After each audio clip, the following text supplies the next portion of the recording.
So, we're going to do a meditation about sunrise and sunset. But I want to just say that this world is such an incredibly beautiful place.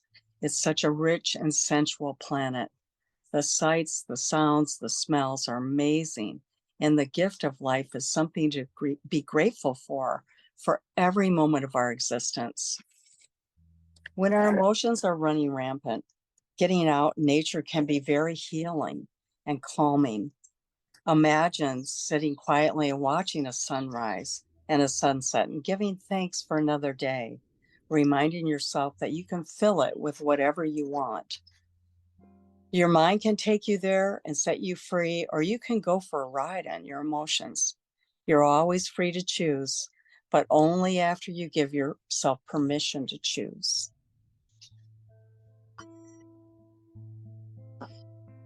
So take a nice breath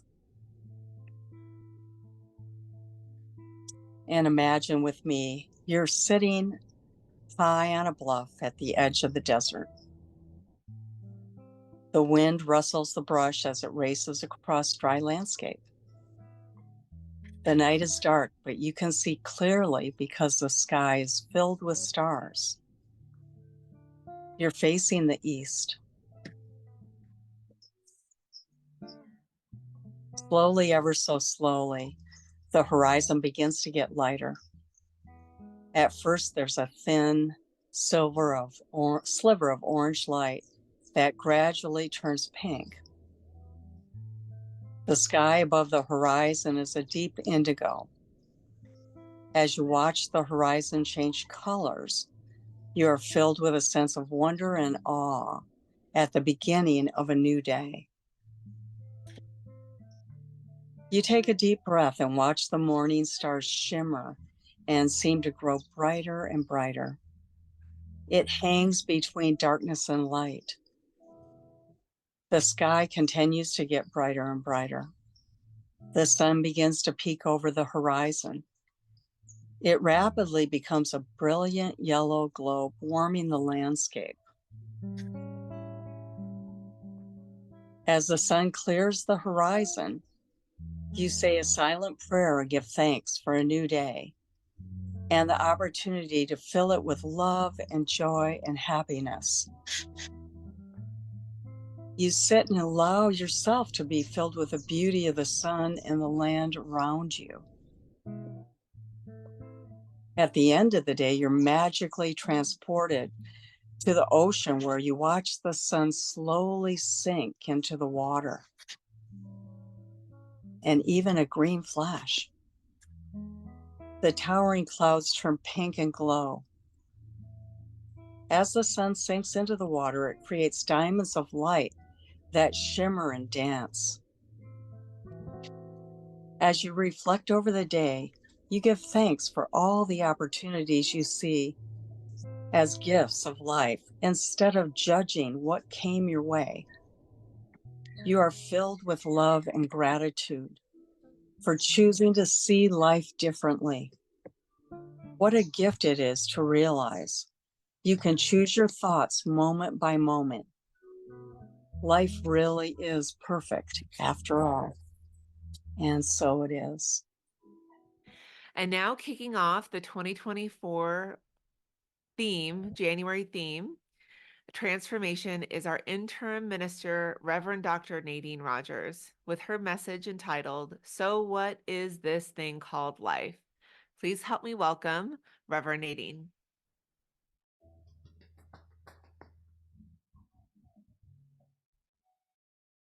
Aloha. There we are. Good morning, everybody from Canada. I'm going to be there in a couple of months. I can't wait. I think we overshot one of Linda's songs, so perhaps we'll have her sing after my message and then again near the end, okay? Because I don't want to miss any of that goodness. So, at West Hawaii, we continue to learn, as all affiliate members of the Centers for Spiritual Living do, to apply practical spirituality in our everyday lives. And we do so based on the teachings of Dr. Ernest Holmes and other ancient wisdom teachers. Dr. Ernest Holmes summarizes his teaching, The Science of Mind and Spirit, as a correlation of laws of science, opinions of philosophy, and revelations of world religions.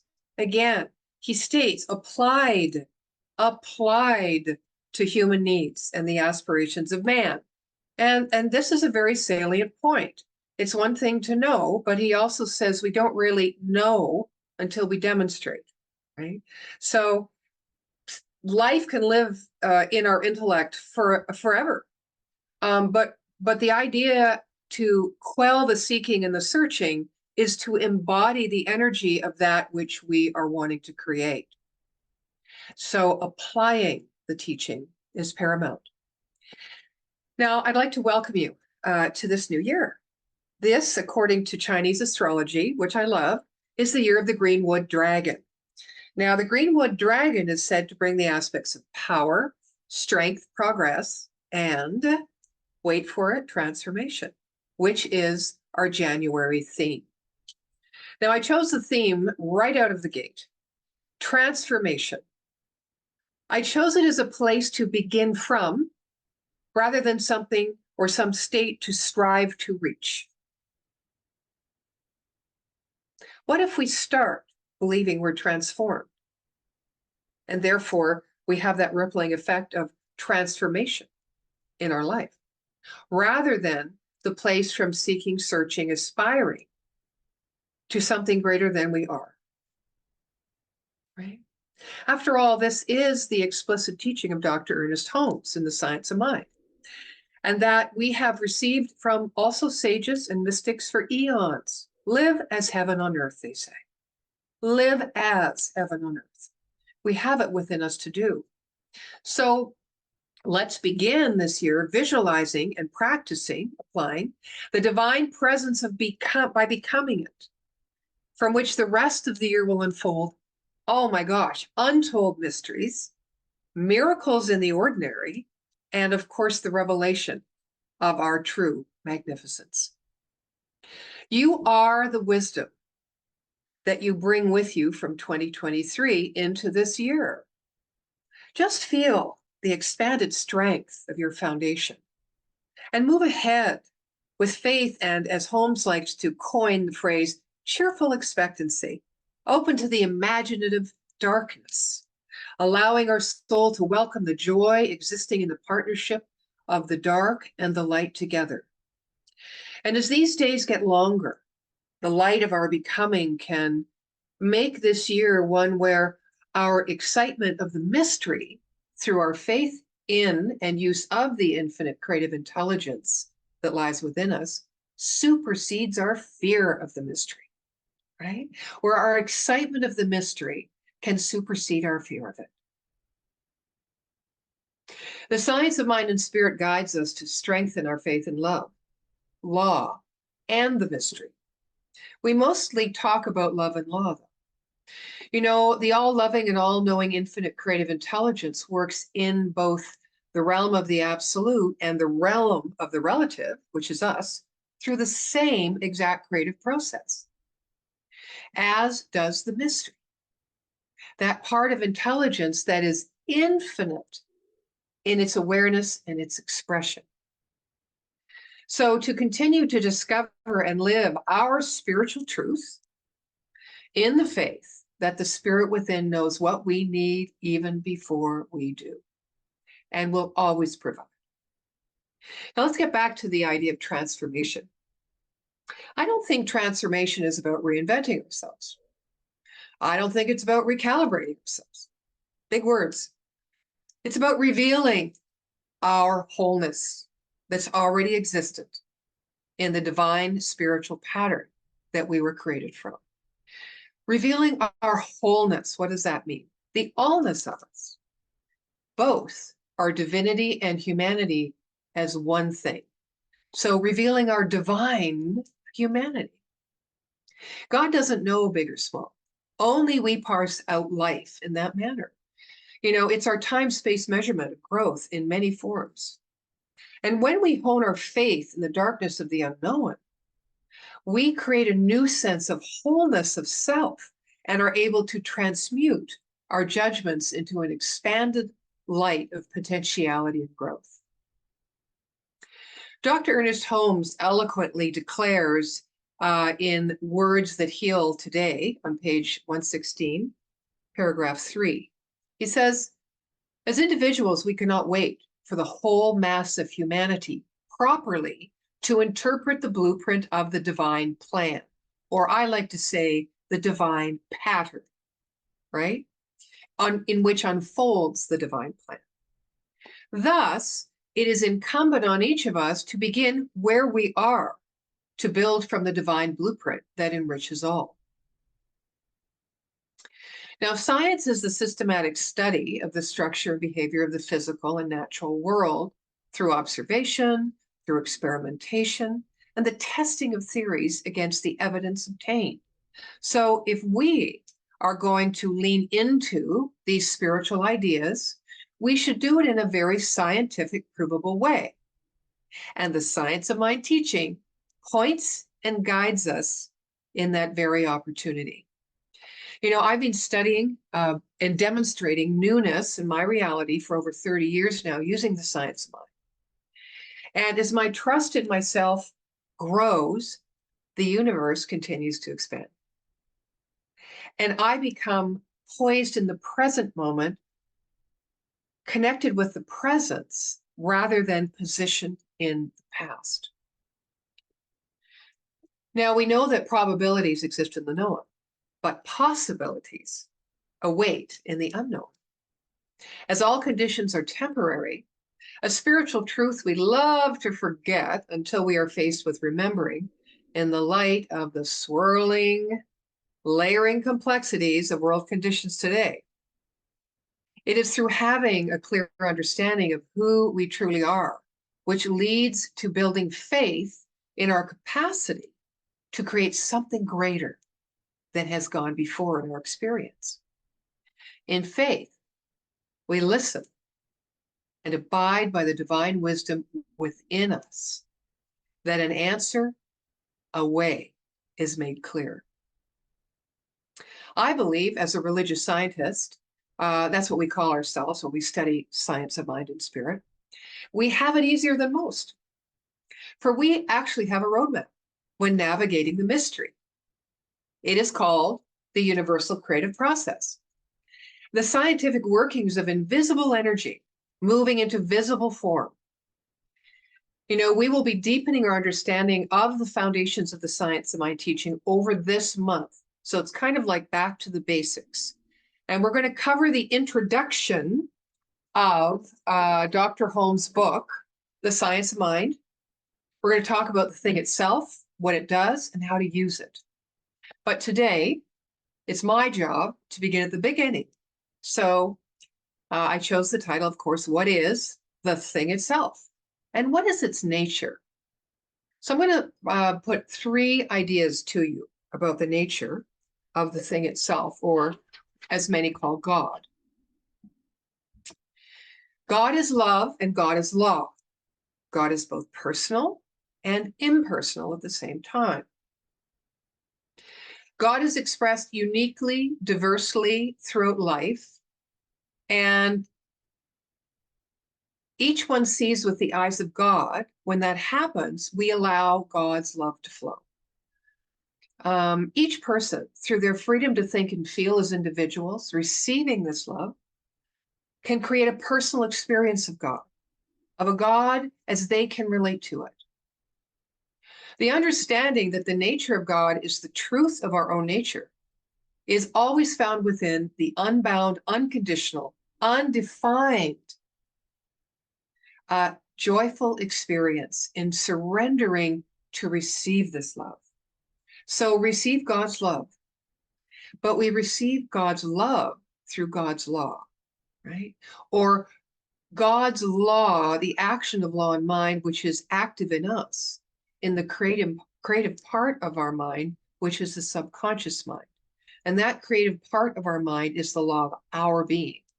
Same law, one in the absolute realm, now operating through me in the relative realm. So in the act of surrendering to God's love or the abundance of the universe, we do become it.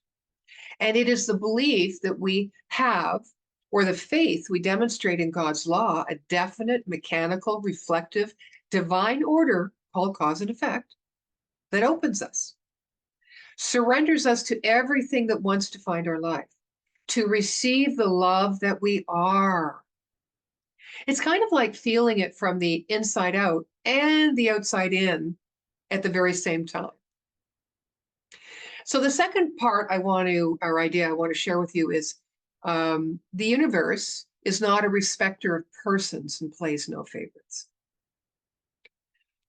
You know, for so long we think I'll be in God's favor or receive God's love if I deserve it or if I'm a good person. Very, very old ideas. The universe is not a respecter of persons. And what that means is God cares equally for all creation. God does not know big from small, fat from thin, good from bad, easy from difficult. God does not know the other. God only knows itself, its wholeness, its oneness in, through, and as all life. Okay. And so the law is impersonal, and we'll get to that in just a moment. The third idea is thought is creative. Our thought is creative. All thought is creative, but not all thoughts end up creating. Our beliefs, fueled by our feelings, determine what thoughts are the most powerful and will produce our experienced reality. Universal creative intelligence, or the mind of God, is infinite, and it's so vast, we can never encompass it. And yet, because we are one with the infinite, and there's only one mind, we shall always be in and of God. Therefore, the mind of God lives within us.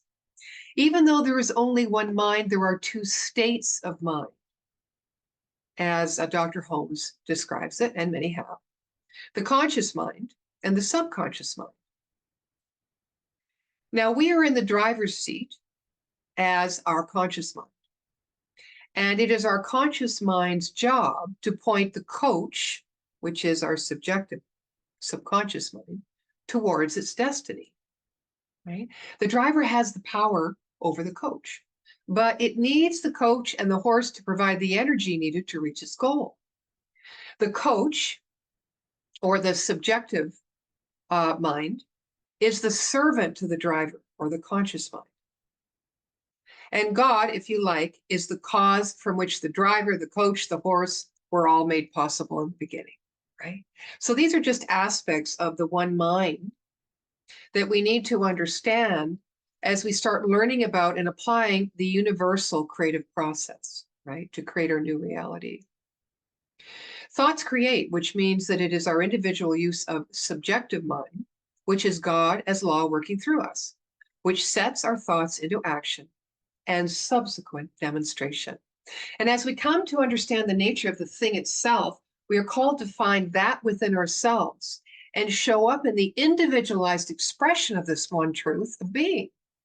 And we come to feel, more often than not, the divine presence within our human expression. Now, I've just described the nature of the thing itself, that creative intelligence back of all things known. So let's address for a moment the mystery part of that nature of spirit. And how do we begin to live in the mystery, that unknowable part of the spiritual universe and ourselves?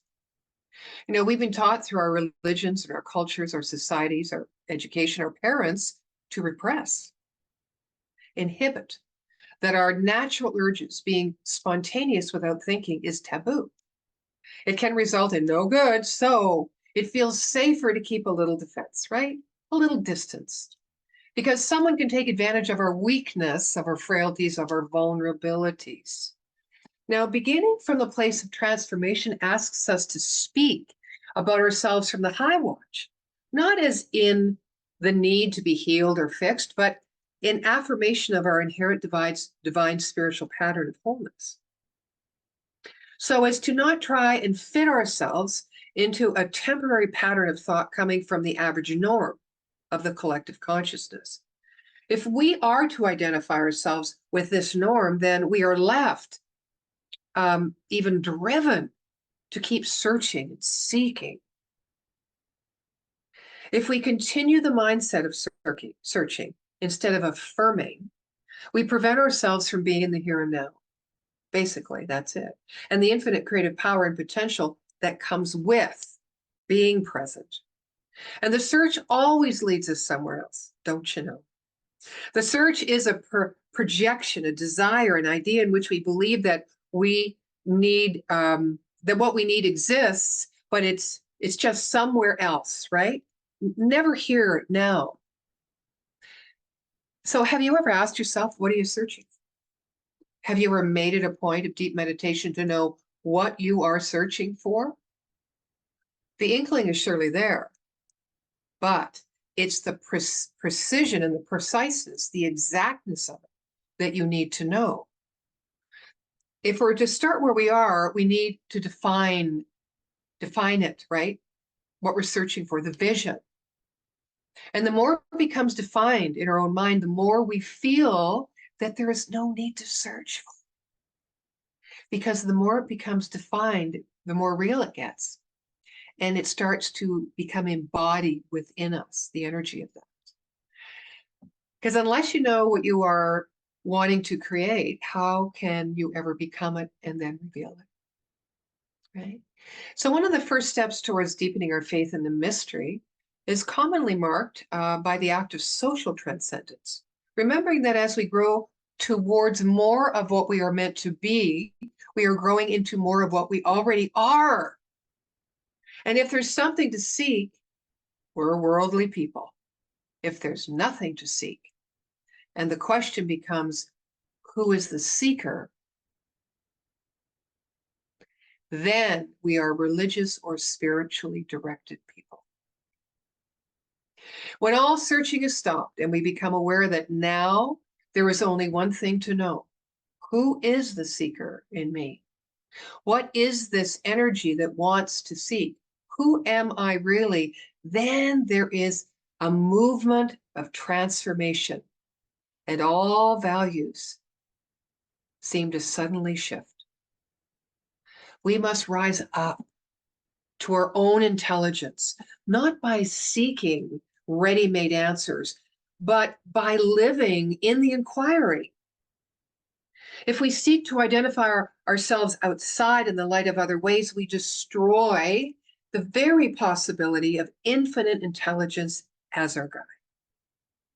Rumi said, if you could get rid of yourself just once, the secret of secrets would open to you.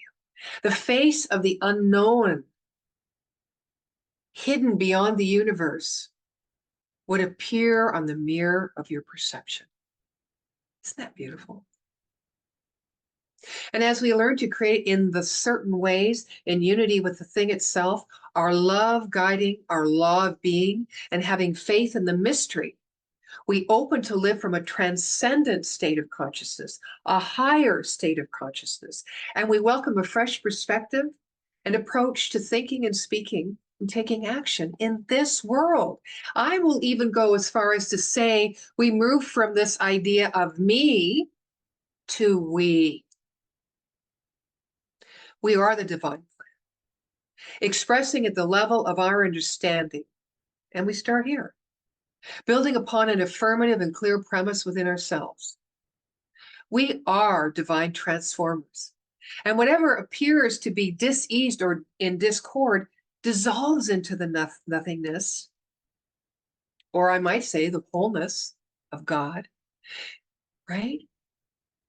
And we feel more well and more vital. And you know, where damage has been done to planet Earth, healing begins. And wherever lack and limitation appears to be preset, fulfillment and prosperity emerges. And wherever a heart feels burdened in the living presence, overflows it with comfort and love. Clarity and wisdom fill each mind and heart with the omniscience of the one. From me to we. Now we have become the embodiment of the divine plan, built with that true material which is formed from the thing itself, the substance of love, of cooperation, and of peace. So do not wait, my beloveds, for an experience of waiting is one of wanting and seeking, and that is not the life God is made of. You are the magnificent, infinite possibility that fairy tales are built upon. The pure, unique potential in which evolution overshadows history. So begin now to embrace your voice, your divine humanity, and the mystical adventures which move from Spirit's hands into your heart. The practice of truthfulness, acceptance, and intimacy with life. Mark this day, a day in our lives where we infuse our being with the all-loving, all-knowing intelligence and the infinite potential of Spirit as us. So may our prayers always affirm the state of our inherent divine humanity.